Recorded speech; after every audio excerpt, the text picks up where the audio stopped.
بسم اللہ الرحمن الرحیم۔ سامعین کرام، آپ سن رہے ہیں اردو کہانی بانگڑو، جس کے مصنف ہیں ایم اے راحت، اور یہ اس سلسلے کی قسط نمبر 9 ہے۔ مجھے امید ہے آپ کو میری یہ کاوش پسند آ رہی ہوگی۔ آپ نے اگر ابھی تک میرا چینل کہانی گھر سبسکرائب نہیں کیا تو ابھی میرے چینل کو سبسکرائب کر کے بیل نوٹیفیکیشن آن کر لیجئے تاکہ آنے والی ہر نئی کہانی کی اطلاع بروقت آپ تک پہنچ سکے۔ خدا جانے ممکن ہے چلے گئے ہوں، شیکی نے کہا۔ اسی وقت ان کی نگاہ عقب میں اٹھ گئی۔ لڑکے لڑکیوں کا غول زیادہ دور نہ تھا۔ صفدر نے آگے بڑھ کر کہا، کیا مسئلہ ہے؟ ہم لوگ آپ کی مدد کر سکتے ہیں۔ آہ کرو، خدا کے لیے کرو، میں بے موت مار جاؤں گا۔ میں نہیں برداشت کر سکتا، کبھی نہیں برداشت کر سکتا کہ نوشاب زبان سنبھال کے، میں کہتا ہوں زبان سنبھال کے، عالم پناہ دھاڑے۔ مگر مسئلہ ہے کیا مسٹر شیکی؟ صفدر نے پوچھا۔ میں چاہتا ہوں، اسے دل و جان سے چاہتا ہوں۔ اسے میرے علاوہ اور کوئی حاصل نہیں کر سکے گا۔ خون کی ندیاں بہا دوں گا، ٹکڑے ٹکڑے کر دوں گا دل ربا کی مدد سے۔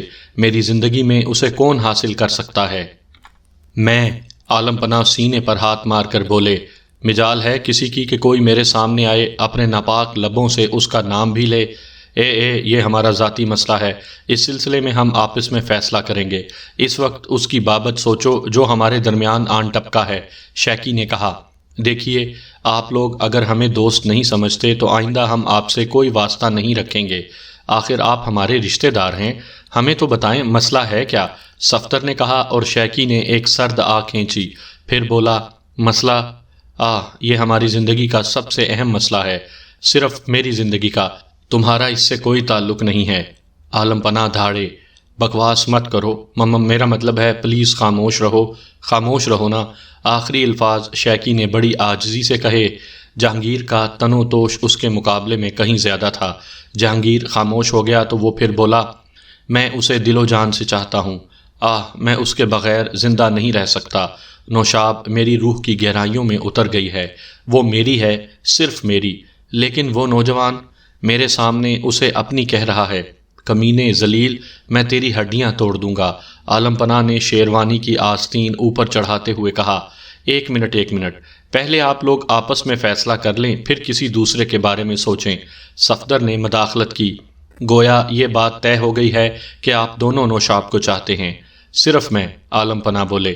ناممکن، خدا کی قسم ناممکن، میں جان پر کھیل جاؤں گا، ایسا نہ ہونے دوں گا، شیکی نے چیخ کر کہا۔ ایسا ہوگا، عالم پناہ دھاڑے۔ نہیں ہوگا، شیکی نے بھی اسی طرح کہا۔ اس کا بہترین طریقہ جنگ ہے، آپ دونوں ڈوئل لڑیں، فیصلہ ہو جائے گا۔ صفدر نے پھر مداخلت کی۔ میں تیار ہوں، عالم پناہ بولے۔ اور میں بھی تیار ہوں، شیکی نے جوش کے عالم میں کہا، لیکن پھر اس کی آواز ڈھیلی پڑ گئی۔ اس نے گٹار کے تاروں پر انگلیاں پھیر دیں اور دوبارہ بولا، میں واقعی تیار ہوں۔ سہیل موجود تھا۔ مسز درانی کے دل کی دھڑکنیں تیز ہو گئیں۔ اس نے بس ایک نگاہ سہیل کو دیکھا اور اس طرح اجنبی بن گئی جیسے سہیل پر نگاہ ہی نہ پڑی ہو۔ پتہ نہیں سہیل نے اس کو دیکھا یا نہیں۔ اس وقت بھی ایک خوبصورت لڑکی اسے گھیرے بیٹھے تھی اور وہ یوں سر جھکائے شرمایا بیٹھا تھا جیسے کوئی نئی نویلی دلہن اپنے شوہر کے ساتھ پہلی بار کسی پبلک پلیس میں آئی ہو۔ لڑکی اس سے کچھ باتیں کر رہی تھی اور سہیل شرما شرما کر دوہرا ہوا جا رہا تھا۔ مسز درانی نے ایک ایسی میز کا انتخاب کیا جہاں سے وہ سہیل پر نگاہ بھی رکھ سکتی تھی اور دروازے پر بھی۔ سہیل کو دیکھ دیکھ کر اس کا خون کھول رہا تھا۔ کچھ عرصے قبل سہیل نے اسے بھی اسی طرح بے وقوف بنایا تھا، اور اس بھرپور نوجوانی کی یہ معصومانہ ادائیں دیکھ کر مسز درانی نے سوچا تھا کہ یہ شخص مرد کی حیثیت سے بھی ایک انوکھی چیز ثابت ہوگا۔ ایک اوباش عورت کی حیثیت سے وہ مردوں کی اقسام سے بخوبی واقف تھی، جانتی تھی کہ اب تک یہ نوجوان بالکل ایک انچھوئے پھول کی مانند ہے، اور جب پہلی بار وہ زندگی سے آشنا ہوگا تو اس کی کیفیت بہت ہی انوکھی، بڑی ہی دلکش ہوگی۔ پھر اس نے سہیل کو دوسرے ذریعے سے بھی پھانسنے کا فیصلہ کیا تھا، لیکن ان تمام فیصلوں میں اسے کس قدر احمق بننا پڑا تھا، کیسی زبردست ناکامی سے دوچار ہوئی تھی یہ اس کا دل ہی جانتا تھا۔ وہ یہ بات اچھی طرح سمجھتی تھی کہ کوئی بھی لڑکی جو سہیل کے پاس آ کر اس کی معصومیت سے نہ جانے کیسے کیسے ہوائی قلعے تعمیر کر لیتی ہے، سر پکڑ کر رونے کے علاوہ اور کچھ نہیں کر سکے گی۔ مسز درانی کا تو یہ بھی خیال تھا کہ سہیل اپنی ذات میں جو کمی بتاتا ہے وہ بھی ایک فراڈ ہے۔ یہ ایک انوکھی شخصیت کا مالک نوجوان اپنے آپ کو واقعی ایک حیرت انگیز چیز بنا کر پیش کر چکا تھا، اور مسز درانی نے دل ہی دل میں یہ اعتراف کیا تھا کہ اس کا تجربہ کچھ بھی نہیں ہے۔ یہ نوجوان بلا شبہ بڑے بڑوں کے کان کتر سکتا تھا، اور اس وقت بھی نہ جانے کس طرح وہ اس لڑکی کے کان کتر رہا تھا۔ بے وقوف لڑکی سوچ رہی ہے کہ ایک دلچسپ اور دلکش نوجوان سے ہم کلام ہے۔ اپنی دانست میں وہ اسے متاثر کر رہی تھی اور زندگی کے انوکھے خواب بن رہی تھی، لیکن یہ خواب جس انداز میں چکنا چور ہوں گے ان پر تل ملا کر رہ جائے گی۔ یہ خیالات تو سہیل کو دیکھ کر اس کے ذہن میں پیدا ہوئے تھے، لیکن پھر گرینگو کا خیال آ گیا، جو اب سے ٹھیک 10 منٹ کے بعد یہاں پہنچنے ہی والا تھا۔ 5 بجے کا اس نے وعدہ کیا تھا اور اب 5 بجنے میں 10 منٹ باقی تھے۔ گرینگو یہاں آ کر کیا کرے گا؟ گرینگو کی شخصیت کا وہ کسی حد تک اندازہ لگا چکی تھی۔ وہ بظاہر تو ایک شاطر آدمی نظر آتا تھا، لیکن ممکن ہے جذباتی بھی ہو اور خود پرستی کا شکار بھی۔ ان حالات میں یہی ہوگا کہ شاید وہ سیدھا سہیل کی میز پر پہنچے گا، اسے اٹھائے گا اور مارنا شروع کر دے گا۔ اس وقت کیا ہوگا؟ کیا سہیل اپنی مدافعت کر سکتا ہے، یا پھر وہ گرینگو کے ہاتھوں مار کھا جائے گا؟ سہیل اب تک جس روپ میں مسز درانی کے سامنے پیش ہوا تھا، اس سے مسز درانی کو بھی یہ احساس ہوتا تھا کہ وہ ایک تند خو نوجوان، ٹھنڈی طبیعت کا مالک بھی ہے اور خونخوار طبیعت کا بھی۔ ممکن ہے یہاں کوئی خون ریز ہنگامہ ہو جائے۔ سب سے بڑا سوال یہ تھا کہ کیا سہیل کو یہ شبہ ہو سکتا ہے کہ گرینگو کو سہیل کے خلاف آمادہ کرنے والی مسز درانی ہے؟ اگر ایسا ہوا تو بہت برا ہوگا۔ فیصلہ صرف اسی وقت ہو سکتا ہے کہ گرینگو اور سہیل کے درمیان ہونے والی چپکلش میں کامیابی کسے نصیب ہوتی ہے۔ اس نے اپنے لیے ایک مشروب منگوا لیا اور اس کی چسکیاں لینے لگی۔ زبان سوکھ کر کانٹا ہوئی جا رہی تھی، حلق خشک ہو رہا تھا اور وہ دھیرے دھیرے مشروب کے گھونٹ پی رہی تھی، لیکن یوں لگتا تھا جیسے کچھ نہ پی رہی ہو۔ اس کی عجیب سی کیفیت ہو رہی تھی، اس میں خوف بھی تھا اور بے چینی بھی۔ اس دوران اس نے کئی بار نگاہیں اٹھا کر سہیل کو دیکھا تھا، لیکن یوں لگتا تھا جیسے سہیل ابھی تک اس کی موجودگی سے لا علم ہو۔ وقت بہت ہی سست رفتاری سے گزر رہا تھا۔ پھر 5 بج گئے اور اس وقت گھڑی کی سوئی 5:30 تک پہنچی تھی کہ گرینگو ایک عمدہ تراش کے سوٹ میں اندر داخل ہوا۔ عام حالات میں گرینگو شکل سے خوفناک نظر ضرور آتا تھا، لیکن اس قدر غیر مہذب بھی نہیں معلوم ہوتا تھا کہ کہیں اس کی آمد اجنبی نگاہوں سے دیکھی جائے۔ دروازے میں کھڑے ہو کر اس لمبے چوڑے آدمی نے پورے حال میں نگاہیں دوڑائیں۔ پہلے مسز درانی کو دیکھا اور پھر سہیل کو۔ مسز درانی اس کے چہرے کا جائزہ لے رہی تھی۔ اس نے اندازہ لگا لیا کہ گرینگو نے سہیل کو پہچان لیا ہے۔ وہ خاموشی سے ایک میز کی سمت بڑھ گیا اور کرسی گھسیٹ کر بیٹھ گیا۔ ویٹر اس کے سر پر مسلط ہو گیا تھا۔ گرینگو نے اسے کوئی آرڈر دیا اور ویٹر وہاں سے چلا گیا۔ اس نے بھی کوئی مشروب ہی منگوایا تھا۔ مشروب آنے کے بعد وہ خاموشی سے بیٹھا اس کی چسکیاں لیتا رہا۔ مسز درانی نے اطمینان کی گہری سانس لی تھی۔ اگر گرینگو آتے ہی سہیل پر جھپٹ پڑتا تو اس سے اس کی وحشیانہ فطرت کا اندازہ ہوتا، اور رینبو کلب کے ماحول میں یہ صورتحال ممکن تھا کہ گرینگو کے خلاف ہی چلی جاتی۔ ظاہر ہے وہاں کے منتظمین اسے ہنگامہ کرنے کی اجازت نہ دیتے۔ یہ بھی ممکن تھا کہ سارے نوجوان ہی اس سے ہنگامہ آرائی کے جرم میں لپٹ پڑتے۔ گرینگو وہاں کس کس سے نمٹ سکتا تھا؟ ہاں، پستول وغیرہ کی بات دوسری تھی۔ بہر صورت گرینگو کے وہاں جا کر خاموش بیٹھ جانے سے یہ اندازہ بھی مسز درانی کو بخوبی ہو گیا کہ گرینگو بالکل ہی جاہل آدمی نہیں ہے اور وقت کی نزاکت کا احساس رکھتا ہے۔ چنانچہ اسے کسی قدر اطمینان ہو گیا۔ اگر یہ طاقت کا پہاڑ خالی پہاڑ ہی ہوتا تو خاصی مشکلات پیش آتیں، لیکن اب مسز درانی کو ایک حد تک اطمینان ہو گیا تھا۔ گرینگو بھی اطمینان سے بیٹھا رہا اور مسز درانی بھی اپنی جگہ بیٹھ کر مشروب کی چسکیاں لیتی رہی۔ اس نے دوبارہ یہی مشروب منگوایا تھا۔ ایک عجیب سی سنسنی اس کے بدن میں پھیلی ہوئی تھی، عجیب سے احساسات کا شکار تھی۔ بہر صورت اس وقت تقریباً 6:30 بجے تھے۔ جب اس نے دیکھا کہ سہیل اس لڑکی کے ساتھ اپنی جگہ سے اٹھ گیا ہے، سہیل نے کچھ فاصلے پر چل کر لڑکی سے ہاتھ ملایا اور دروازے کی جانب مڑ گیا۔ مسز دورانی نے بے چین ہو کر گرینگو کو بھی اپنی جگہ سے اٹھتے دیکھا تھا۔ وہ البتہ وہیں بیٹھی رہی۔ اب اسے جو کچھ بھی معلوم ہو سکتا تھا بعد میں ہی معلوم ہو سکتا تھا۔ اس وقت وہ ان دونوں کا تعاقب کرنے کی ہمت بھی نہیں کر پا رہی تھی۔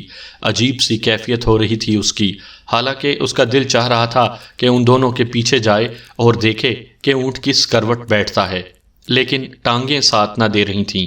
یوں لگ رہا تھا اسے کہ اگر اٹھنے کی کوشش کرے بھی تو وہ نہیں اٹھ سکتی، چنانچہ وہ وہیں بیٹھی رہی اور اس کے شناسا اس کی اس تنہائی کو حیرت سے دیکھ رہے تھے۔ اور یہ حقیقت تھی کہ گرینگو احمق نہ تھا۔ اس سے قبل وہ رینبو کلب میں نہیں آیا تھا۔ اس نے یہی سوچا تھا کہ رینبو کلب کوئی عام سی جگہ ہوگی، وہاں داخل ہو کر وہ سہیل کو بھانپ لے گا، اس کی اچھی خاصی پٹائی کر ڈالے گا، اسے ہدایت کر دے گا کہ مسز دورانی کے خلاف کوئی کارروائی نہ کرے، اور اگر آئندہ اس نے ایسا کیا تو اسے ختم کر دیا جائے گا۔ لیکن رینبو کلب میں داخل ہو کر اسے احساس ہوا کہ یہ جگہ ذرا ٹیڑھی ہے، اس کی توقع سے کہیں زیادہ بڑے لوگوں کی تفریح گاہ تھی، اور اگر اس کی ذات سے کسی بڑے آدمی کو نقصان پہنچ گیا تو حالات کافی بگڑ سکتے تھے۔ وہ غنڈہ ضرور تھا، لیکن ظاہر ہے اپنی غنڈہ گردی کو برقرار رکھنے کے لیے بھی کچھ اصول اپنانے پڑتے تھے، اور وہ ہر جگہ ہی غنڈہ گردی نہیں کر سکتا تھا۔ بہر صورت سہیل کو اس نے پہلی ہی نگاہ میں پہچان لیا۔ مسز دورانی نے اس نوجوان کے بارے میں جو کچھ بتایا تھا وہ اس تفصیل پر پورا اترتا تھا، اور گرینگو سمجھ گیا کہ وہی سہیل ہے۔ چنانچہ اس نے یہی فیصلہ کیا تھا کہ وہ سہیل کا تعاقب کرے گا اور کہیں راستے میں اسے جا لے گا۔ ویسے اسے بہت ہنسی آئی تھی سہیل پر کہ اس جیسا نوجوان بھی بلیک میلر ہو سکتا ہے، مسز دورانی جیسی گھاگ عورت کو قابو میں کر سکتا ہے۔ بات ہنسی ہی کی تھی، لیکن گرینگو بہت ہوشیار تھا۔ اپنی اب تک کی زندگی میں اس نے بے شمار مسائل میں ہاتھ ڈالا تھا اور کامیابیاں بھی حاصل کی تھیں، لیکن خوب سوچ سمجھ کر، غور و خوض کے بعد، وہ اس اصول کا قائل تھا کہ دشمن کو کبھی کمزور نہ سمجھا جائے۔ چنانچہ اس نوجوان کی طرف سے وہ اتنا بھی لاپرواہ نہیں تھا۔ رات ہونے کو تھی، سڑکوں پر کہیں کہیں روشنیاں جل اٹھی تھیں۔ وہ سہیل کا تعاقب کرنے لگا۔ اس کا ارادہ تھا کہ کسی سنسان سڑک پر سہیل کی گاڑی کو روک لے گا اور وہاں اس سے بآسانی بات ہو جائے گی۔ چنانچہ وہ اس کے پیچھے لگا رہا۔ کئی سڑکیں مڑنے کے بعد اسے یوں لگا جیسے سہیل کو اس تعاقب کا علم ہو گیا ہے، کیونکہ اب وہ کار ایسی سڑکوں پر گھما رہا تھا جن کا ایک دوسرے سے کوئی رابطہ نہ تھا۔ ایسا صرف انہی مواقع پر کیا جاتا ہے جب کسی کے تعاقب کا اندازہ کرنا ہو۔ گرینگو کو اس کی کوئی پرواہ نہیں تھی۔ اگر اسے پتہ بھی چل گیا ہے تو وہ اس کا کیا کر سکے گا؟ اس وقت البتہ اسے حیرت ہوئی جب آگے جانے والی کار بندرگاہ کے راستے کی طرف مڑ گئی۔ بندرگاہ کو جانے والا راستہ تھوڑی دور تک تو آباد تھا، لیکن اس کا ایک بڑا حصہ غیر آباد تھا، اور اس سنسان حصے میں کوئی بھی اس قسم کا کام بآسانی کیا جا سکتا تھا۔ اس کا مقصد یہ ہے کہ سہیل خان اپنے آپ کو واقعی 30 مار خان سمجھتے ہیں، گرینگو نے سوچا، اور اپنے مضبوط بازوؤں پر ہاتھ پھیرنے لگا۔ اس کو اپنے بازوؤں کی قوت پر بے حد ناز تھا۔ روزانہ صبح کو وہ باقاعدگی سے ورزش کرتا تھا اور اپنے بدن کی مالش کرایا کرتا تھا۔ اس کے ساتھی اسے چیتے سے تشبیہ دیا کرتے تھے، اور در حقیقت گرینگو کا بدن چیتے ہی کی طرح طاقتور اور پھرتیلا تھا۔ بندرگاہ کے آباد راستے سے گزرنے کے بعد وہ سنسان حصے میں پہنچ گئے، جہاں ریت کے بڑے بڑے ٹیلے بکھرے ہوئے تھے۔ بعض جگہ سے سڑک ان ٹیلوں کے درمیان سے گزرتی تھی۔ جب تیز ہوائیں چلتی تھیں تو ریت اڑ اڑ کر سڑک پر آ جایا کرتی تھی۔ بعض اوقات تو اس سڑک کو باقاعدہ صاف کروانا پڑتا تھا، اور پھر سہیل نے گرینگو کی مزید مدد کی۔ وہ سڑک سے کچے راستے پر اتر گیا۔ سمندر زیادہ دور نہیں تھا۔ ٹیلوں کے درمیان ریت پر گاڑی دوڑاتا ہوا وہ کافی دور چلا گیا۔ حالانکہ یہ احمقانہ حرکت تھی، لیکن پتہ نہیں اسے کیا ہو گیا تھا۔ گرینگو نے خود بھی اپنی کار ریت پر اتار دی اور آگے جانے والی گرد کا تعاقب کرتا رہا جو اب اس کی کار کے ونڈ سکرین پر آ گئی تھی۔ اسے کار ڈرائیو کرنے میں مشکل پیش آ رہی تھی، لیکن کچھ دور چل کر اس نے اپنی کار روک دی۔ سامنے ہی سہیل کی کار نظر آ رہی تھی۔ سہیل کار کے بونٹ سے ٹیک لگائے بڑے اطمینان سے کھڑا تھا۔ گرینگو اسے تقریباً 50 گز کے فاصلے پر رک گیا تھا۔ وہ خود بھی دروازہ کھول کر نیچے اتر آیا اور اپنی جگہ کھڑے ہو کر سہیل کو دیکھنے لگا۔ اس نے موٹا سگار نکالا، دانتوں میں دبایا اور اسے سلگانے لگا۔ تیز ہوا میں اس کا لائٹر صحیح طور پر کام نہیں کر رہا تھا۔ گرینگو کو کئی بار لائٹر جلا کر اپنا سگار سلگانے کی کوشش کرنا پڑی۔ سگار کے 2-3 گہرے گہرے کش لے کر ایک ہاتھ پتلون کی جیب میں ڈالتا ہوا وہ آگے بڑھ گیا۔ سہیل بدستور اسی انداز میں کھڑا ہوا تھا۔ شام بالکل جھک آئی تھی اور فضا نیم تاریک سی ہو گئی تھی۔ گرینگو سہیل کے سامنے پہنچ گیا، سگار کا گہرا کش لیا اور دھواں سہیل کی طرف پھینکا۔ ہوا نے دھواں سہیل کی جانب نہیں جانے دیا۔ ہیلو، سہیل کی آواز ابھری۔ بہت دیر سے مشقت کر رہے ہو، کیا بات ہے؟ لہجہ خالص کاروباری تھا۔ اوہ، تو میرا خیال درست تھا، تم میرے تعاقب سے واقف ہو گئے تھے، گرینگو نے بھاری آواز میں کہا۔ ہاں، میں نے اندازہ لگا لیا تھا کہ کلب سے تم میرے پیچھے ہی اٹھے ہو۔ چالاک آدمی معلوم ہوتے ہو، لیکن گرینگو کو تمہاری یہ بات پسند نہیں آئی۔ گرینگو؟ خوب، شکل سے بھی گرینگو ہی معلوم ہوتے ہو، سہیل بولا۔ معلوم ہوتا ہوں نا، بہر صورت تم سے ایک خاص سودا طے کرنا ہے۔ کہو، کیا بات ہے؟ سہیل نے پوچھا۔ گرینگو چند قدم آگے بڑھایا۔ اب وہ سہیل سے صرف 1 گز کے فاصلے پر تھا۔ بات دراصل یہ ہے، گرینگو نے سگار الٹے ہاتھ کی انگلیوں میں پھنسایا اور سیدھا ہاتھ گھما دیا۔ اس کا مضبوط گھونسا سہیل کے گال کی طرف بڑھا تھا، لیکن سہیل تھوڑا سا جھکا اور گرینگو کا ہاتھ فضا میں گھوم کر رہ گیا۔ خوب، تو یہ گفتگو کرنے تم میرے پیچھے یہاں تک آئے ہو؟ سہیل مسکراتے ہوئے بولا، اور گرینگو نے جلتا ہوا سگار ایک طرف اچھال دیا۔ اس نے دونوں ہاتھ پھیلا دیے تھے۔ معلوم ہوتا ہے تمہارے ساتھ خاصی مشقت کرنا پڑے گی۔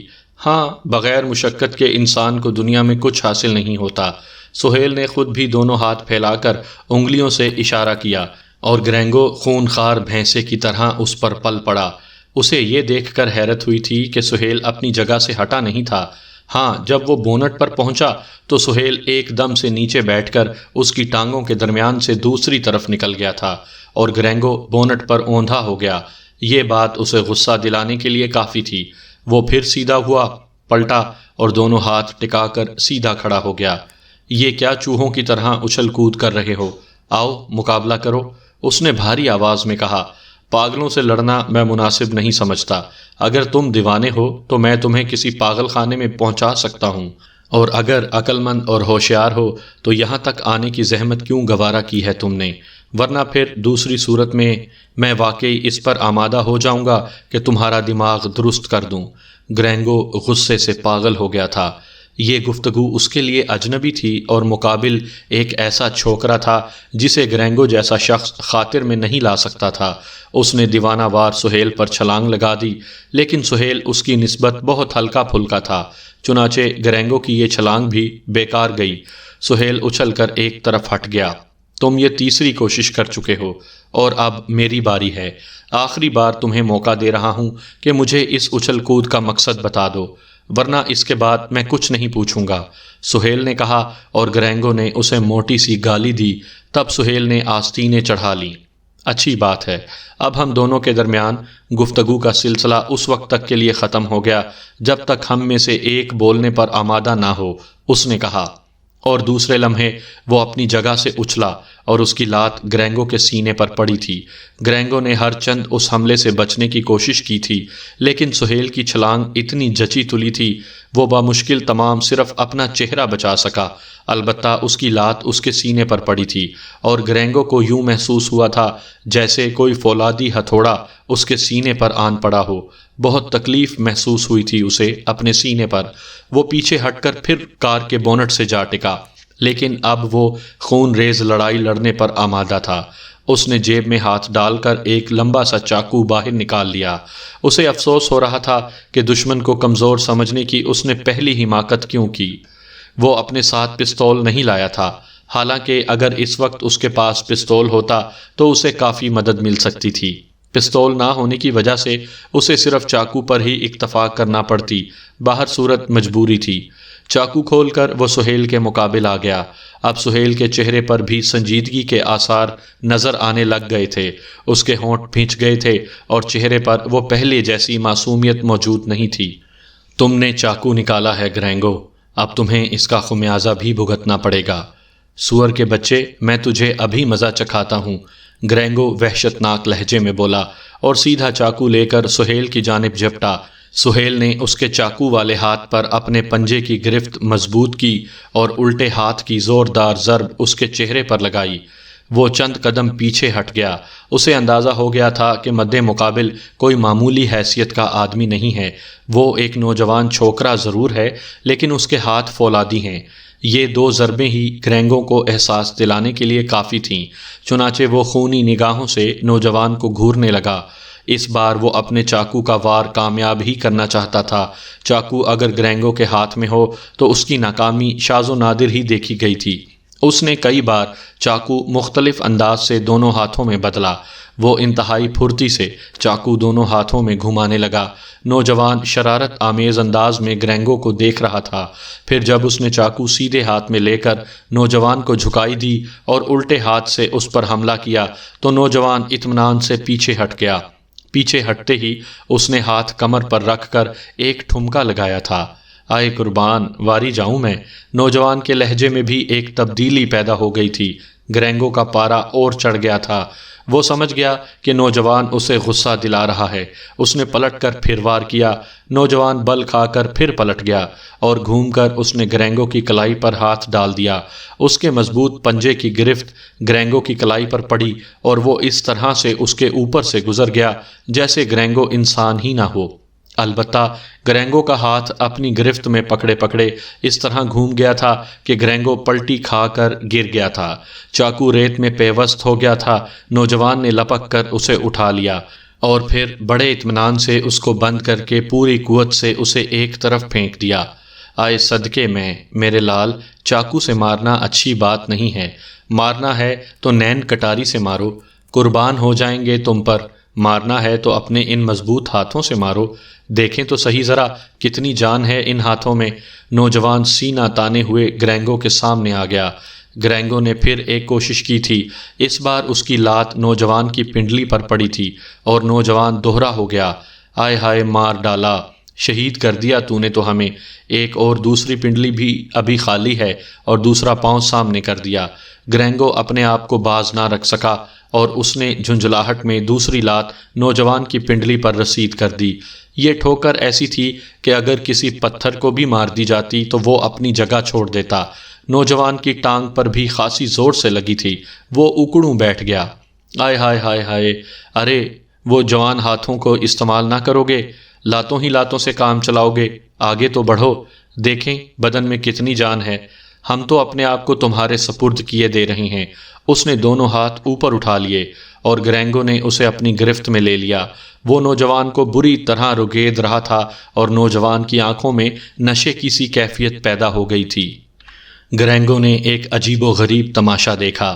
وہ اسے کوٹ رہا تھا، پیٹ رہا تھا اور نوجوان سسکاریاں لے رہا تھا۔ حالانکہ گرینگو کی ضربیں اتنی ہلکی بھی نہ تھیں کہ کوئی انسان بآسانی برداشت کر لیتا، لیکن نوجوان تو اب ہاتھ بھی نہ ہلا رہا تھا۔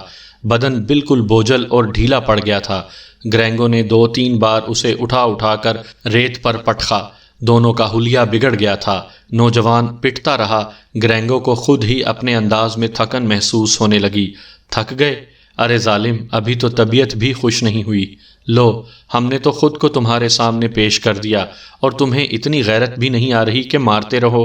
ارے اس وقت تک تو مارو کہ ہاتھ پاؤں پرسکون ہو جائیں۔ مارو نا، کھڑے کیوں ہو؟ لیکن گرینگو احمقوں کی طرح کھڑا اس کی شکل دیکھ رہا تھا۔ اس کی سمجھ میں نہیں آ رہا تھا کہ یہ کیا عجیب و غریب چیز اس کے سر پڑ گئی ہے۔ اپنی دانست میں اس نے نوجوان کو ادھموا کر دیا تھا۔ اس کے جسم کے کئی حصوں سے خون رسنے لگا تھا، لیکن وہ بدستور اسے چھیڑ چھیڑ کر مارنے پر اکسا رہا تھا۔ کھڑے ہو جاؤ، گرینگو نے خونخوار لہجے میں کہا۔ ہم نہیں کھڑے ہوتے، پہلے ہمیں اور مارو، نوجوان مٹک کر بولا۔ میں کہتا ہوں کھڑے ہو جاؤ ورنہ میں تمہاری گردن دبا دوں گا۔ دبا دو نا، کون منع کر رہا ہے تمہیں؟ میں واری، میں صدقے، نوجوان دانت کٹ کٹا کر بولا اور گرینگو سر کھجانے لگا۔ اس کی سمجھ میں کچھ نہیں آ رہا تھا۔ دو ہی باتیں ہو سکتی تھی، یا تو اسے قتل کر کے یہیں دبا دے یا پھر خاموشی سے اپنی گاڑی میں بیٹھے اور واپس چلا جائے۔ مسز درانی کا کیس اس نے اپنے ہاتھ میں ضرور لے لیا تھا، لیکن اب اس کے ذہن میں کچھ تبدیلیاں پیدا ہو گئی تھیں۔ وہ اس نوجوان کو قتل نہیں کرنا چاہتا تھا۔ اصل بات یہ تھی کہ وہ یہ سمجھنے سے قاصر تھا کہ یہ قصہ کیا ہے۔ نوجوان دلیری سے لڑتے لڑتے زنانوں کی سی حرکتیں کیوں کرنے لگا ہے؟ پٹنے کے بعد تو منہ سے بولنا بھی نہیں چاہیے تھا۔ بہر صورت اس نے پھر نوجوان پر ہاتھ نہ اٹھایا۔ نوجوان منتظر نگاہوں سے اسے دیکھ رہا تھا۔ بڑھو جوان، ایک اور زوردار ٹھوکر مارو ہماری پسلیوں پر، شاباش، آگے بڑھو۔ میں کہتا ہوں کھڑے ہوگے یا نہیں؟ دیکھو اگر میں کھڑا ہو گیا تو تمہاری شامت آ جائے گی۔ نوجوان نے زمین پر پڑے پڑے کہا۔ کھڑا ہو جا ورنہ۔ گرینگو نے ایک موٹی سی گالی بکی اور نوجوان کراہتا ہوا اٹھ کر بیٹھ گیا۔ پھر وہ زمین پر ہاتھ ٹکا کر کھڑا ہو گیا۔ کہا تھا نا ہماری مان لو، نہ مانے اب بھگتو۔ وہ آگے بڑھا اور دوسرے لمحے گرینگو کے سینے پر اچھل کر ایک لات رسید کی۔ گرینگو اچھل کر نیچے گر گیا۔ اس کے بعد نوجوان نے اسے موقع نہ دیا۔ وہ گرینگو کو گردن سے پکڑ کر اٹھاتا اور کہیں نہ کہیں اس کے ضرب لگا دیتا۔ ضربیں اتنی شدید تھیں کہ گرینگو باوجود پوری کوشش کے ان سے بچ نہیں پا رہا تھا۔ وہی کیفیت گرینگو کی ہو گئی جو چند ساتھ پہلے نوجوان کی تھی۔ وہ اب اپنی جان بچانے کے لیے اس سے لڑ رہا تھا، لیکن نوجوان نے اسے موقع نہیں دیا۔ آخر میں اس نے گرینگو کا منہ ریت میں گھسیڑ دیا اور اس کی گردن پر پاؤں رکھ کر کھڑا ہو گیا۔ بولو کیا سلوک کریں تمہارے ساتھ؟ اس نے کہا۔ گرینگو بری طرح ہاتھ پاؤں مار رہا تھا، اور اگر نوجوان کچھ دیر اور اسی طرح کھڑا رہتا تو گرینگو کا دم ہی نکل گیا ہوتا۔ نوجوان نے خود ہی اپنی گرفت ڈھیلی کر دی اور اسے کالر سے پکڑ کر کھڑا کر دیا۔ اس میں اب اتنی سخت بھی نہ تھی کہ وہ کھڑا ہو جائے۔ وہ بری طرح ہانپ رہا تھا اور پھر اس نے تیسری بار نوجوان کی کیفیت بدلتے دیکھی۔ چلو آگے بڑھو اور اپنی گاڑی تک پہنچ جاؤ۔ نوجوان نے کرخت لہجے میں حکم دیا اور گرینگو آگے بڑھنے لگا۔ ذرا سی دیر میں اتنے مناظر بدلے تھے کہ گرینگو کی عقل نے کام کرنا چھوڑ دیا تھا۔ اس پر اتنی مار پڑی تھی کہ اس کے حواس درست ہو گئے تھے۔ وہ ساری زندگی اتنا نہیں پٹا تھا۔ بمشکل تمام وہ گاڑی تک پہنچ پایا۔ ہاں اب ذرا بتاؤ کس نے بھیجا تھا تمہیں؟ کیوں آئے ہو؟ کہاں سے آئے ہو؟ وہ میں گرینگو ہکلاتے ہوئے بولا۔ دیکھو دوست، اب تک جو ہوتا رہا وہ واقعی ایک مذاق تھا، لیکن اب جو ہوگا اس میں مذاق کا کوئی عنصر شامل نہیں ہوگا، اور پھر اس کھیل کا اختتام تمہاری موت پر بھی ہو سکتا ہے۔